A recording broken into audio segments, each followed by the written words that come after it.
Hey friends, if you wish to download Cisco AnyConnect for your Windows computer, then please watch this video. I will guide you through the process.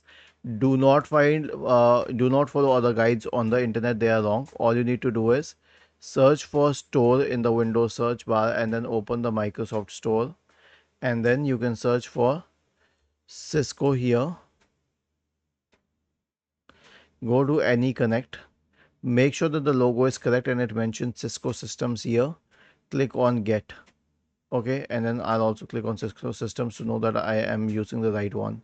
So this is how I'm going to install AnyConnect on my computer, and I'm not going to use other options. Okay, and then I'll click on open to open it. Was this helpful? If yes, then please subscribe to the channel.